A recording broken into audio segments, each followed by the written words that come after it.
Good morning everyone. Today we'll talk about the integration. देखिए integration is a topic of the 12th class in which we are talking about the antiderivative. Integration is also known by the name of the antiderivative. इसे antiderivative भी कहा जाता है. It is the reverse process of the derivative. That's why it is called the antiderivative. Here we have to study some formula and on the basis of that formula we'll have to solve the question. ठीक है, तो simply हम फॉर्मूले देखते हैं. ज़्यादा हम basic में आपका ज्योमेट्रिकल रिप्रेजेंटेशन वगैरह में नहीं जा रहे. But if someone is asking us कि what is the geometrical representation of the integration, तो simply we can say that कि the geometrically integration shows the parabola. What does it show? Parabola. Parabola whose vertex is on Y axis. मतलब इस type का parabola ये आपका show करता है. ठीक है, कुछ भी हो सकता है. ठीक है, the parabola whose vertex is on the Y axis that integration shows us. तो ये हमें पता होना चाहिए केवल. अब directly we are coming on the formula. ज़्यादा हम ज्योमेट्रिकल मीन पर इसके नहीं जाएंगे. ठीक है, सबसे पहला जो इंटीग्रेशन का फॉर्मूला है, तो देखो एक बात हमें समझनी है कि जो डिफ्रेंसिएशन के हमने फॉर्मूले पढ़े थे उन्हीं का रिवर्स आपका इंटीग्रेशन होता है ना. उन्हीं का रिवर्स इंटीग्रेशन होता है. मतलब जो डिफ्रेंसिएशन में हमें आंसर मिलता था, जो डेरिवेटिव में हमें आंसर मिलता था, उस आंसर का अगर हम इंटीग्रेट करेंगे तो will come on that question again. ठीक है, तो लेट अस सी. सबसे पहला फॉर्मूला हमारा इंटीग्रेशन का साइन होता है X raised to the power N D X. X raised to the power N D X. ये क्या हो जाएगा हम लोग का? X raised to the power N plus one upon N plus one plus C. C क्या है आपका? C is the integral coefficient, integral constant. Integral constant मतलब it is any arbitrary constant. It can have any value. इसकी कोई भी value आपकी हो सकती है. ठीक है, then the second formula is E raised to the power X. E raised to the power X D X. हमने पढ़ा था E raised to the power X का derivative E raised to the power X होता है, तो definitely integral भी क्या होगा? E raised to the power X plus C आपका हर फॉर्मूले में आना है. तो I will not write it further in the further formula. आपको याद रखना है कि जब भी आप इंटीग्रेट कर रहे हो किसी को तो plus C will be there, कि आपको प्लस सी लगाना पड़ेगा. ठीक है, then the third question is, third formula is A raised to the power X D X. हमने क्या पढ़ा था? A raised to the power X का derivative A raised to the power X log A. जो वहाँ पे multiply में आता था वो सारी चीज़ें यहाँ पे किस में आ रही हैं? आपका डिवाइड में. तो log A plus C. Similarly the fourth formula is, हमने पढ़ा था लॉग एक्स का डेरिवेटिव होता है वन अपॉन एक्स. तो वन अपॉन एक्स का इंटीग्रेट क्या हो जाएगा आपका? Log x. ठीक है, then fifth sine x. Now come on the trigonometric sine x D x.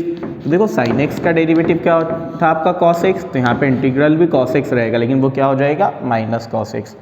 Question number 6, formula number 6 cos x. तो कॉस एक्स डी एक्स का डेरिवेटिव वो इंटीग्रल क्या होता है आपका? Sine x. सभी के साथ प्लस सी आपका आना है. ठीक है, come on the question formula number 7 that is sec square X D X. तो sec square X D X का जो आपका डेरिवेटिव है that is 10x. Then formula number 8 that is sec X 10x. Sec X 10x. तो सेक X 10x का क्या हो जाएगा आपका? It will come sec X. क्या मिलेगा हमें? Sec X plus C. Similarly the formula number 9, formula number 9 is that is cosec square X. Cosec square X D X. तो here will get minus cot X. क्या मिल जाएगा इसका हमें? Minus cot X plus C. And the formula number 10 is it visible? Let me write it here. Formula number 10 integration of cosec x cot x dx that will be minus cosec x minus cosec x. ठीक है, then come on the formula of the inverse trigonometry. कहाँ पे आ जाते हैं हम लोग? Inverse trigonometry का integral करना है हमें. तो लाइक आपका साइन इनवर्स एक्स का था 1 upon under root 1 minus x square. तो यहाँ पे हमने 1 upon under root 1 minus x square D X का निकालेंगे, तो that will be sine inverse x.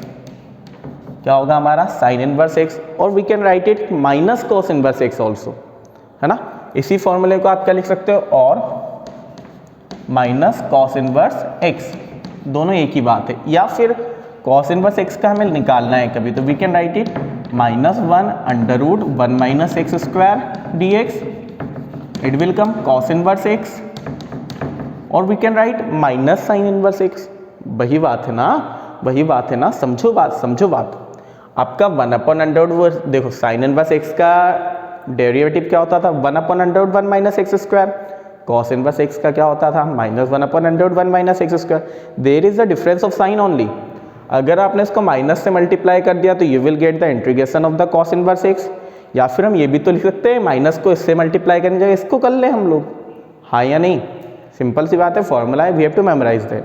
समझ में आती है, बहुत अच्छी बात है, ठीक है। Then come on the question for formula number 13, integration of 1/1 plus x square D x that is tan square x, or we can write it minus cot inverse x, not tan square x, tan inverse x, or we can write it minus cot inverse x. Similarly 14th, integration of -1/1 plus x square dx will be equal to cot inverse x, ठीक है।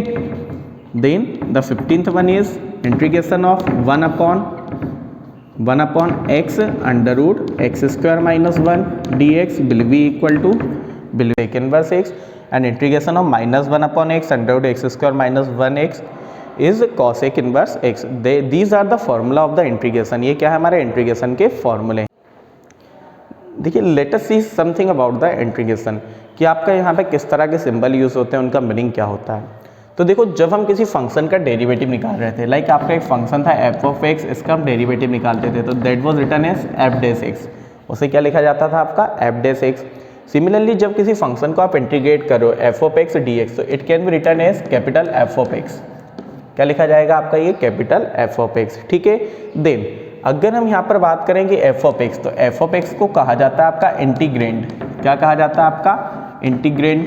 Integrand का meaning क्या है, integrand का meaning है कि the function that we have to integrate, ऐसा function जिसे हमें इंटीग्रेट करना है, that is called the integrand. जो आपका dx है या जो आपका x है, जो आपका x है that is called the variable of integration, क्या कहलाता है variable of integration, variable of integration. वहीं पर अगर आपका फॉर्मूला, वहीं पर आपका जो फंक्शन है वो अगर y के फॉर्म में होता है तो y क्या कहलाता है वेरिएबल ऑफ इंटीग्रेशन। तो यहाँ से हमें क्या बात समझनी है कि हमें देखना है कि अगर हमारा dx दिया हुआ है, हमारा क्या गिवन है dx, तो in that case we have to integrate the variable x, किस वेरिएबल को इंटीग्रेट करना है x को।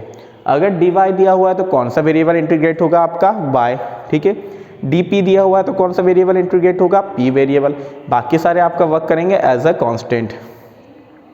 कांस्टेंट से एक बात और याद आई मैंने मुझे कि जब हमने डेरिवेटिव निकाला था, डेरिवेटिव ऑफ एनी कांस्टेंट, तो दैट वाज 0, वो क्या था आपका 0। लेकिन आप जब इंटीग्रेशन करते हो किसी भी कांस्टेंट का, किसी भी कांस्टेंट का आप इंटीग्रेशन करते हो तो you will get the x, क्या मिलेगा हमें x, क्यों मिलता है वो बात भी हम समझते हैं। यहाँ पर देखिए हमने क्या पढ़ा था आपका derivative of x is equal to 1, और जब हम कह रहे हैं कि integration is the reverse process of derivative, तो जब मैंने इस 1 को इंटीग्रेट किया तो डेफिनेटली मुझे क्या मिलना है आपका x, ओके। ये बात हमें समझनी है।